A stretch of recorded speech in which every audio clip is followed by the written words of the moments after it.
সকালবেলা যে কী বা কারণে আজকে বের হলাম, আজকে রবিবার, তার জন্য ভাড়াই পাচ্ছিলাম না। অনেকক্ষণ ধরে ঘুরছিলাম, কিন্তু আজকে 1 ঘন্টা ঘোরার পরে একটা ভাড়াও পাইনি। মন খারাপ হয়ে যাচ্ছিলো, মনে হচ্ছিল যে বাড়িই চলে যাই। আজকে ভাড়াই পাচ্ছিলাম না কেন জানি। চারিদিকে দেখছিলাম আর ভাড়াই পাচ্ছিলাম না, মাথাটা অনেকটা গরম হয়ে যাচ্ছিল। তারপর অনেক ঘোরাঘুরির পরে দাদুকে পেয়ে গেলাম। অনেকক্ষণ পরে বউনি করলাম, 1-1.5 ঘন্টা পরে। যাই হোক, দাদুকে বাজারে নামিয়ে দিয়ে চলো আবার ঘুরি, দেখি কত ভাড়া। দাদুকে নামানোর পরে এই লোকটাকে বলছি, দাদু তোমার চালের বস্তা কিন্তু পড়ে যাবে। কিছু দূর যাওয়ার পর একটা মালের ভাড়া পেয়ে যাই। মালটাকে নামাতে হবে তোমার সাপাটি স্ট্যান্ডে। তো মালটা যাবে হচ্ছে কামাখ্যাগুড়ি। তো চলো মালটাকে নামিয়ে দিয়ে আসি।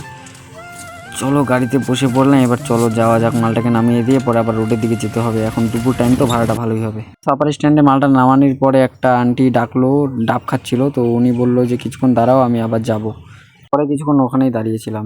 পরে আন্টির হলো, পরে আন্টিকে নিয়ে চলে গেলাম। আন্টিকে নামানোর পরে কিছুক্ষণ গাড়ি চালাচ্ছিলাম, ভাড়া পাচ্ছিলাম না। তো টাইমও অনেক হয়ে গেছিলো, খিদেও পাচ্ছিল। তো ভাবলাম আর কিছুক্ষণ গাড়ি চালিয়ে দেখি ভাড়া হলে হবে, না হলে বাড়ি চলে যাব। এটাই ভাবছিলাম, এতটা আজকে ভাড়া মারতে পারিনি। ওয়েট ওয়েট ওয়েট, ভাড়া হয়নি তো কি হয়েছে, সিনেমাটিক করা যায়।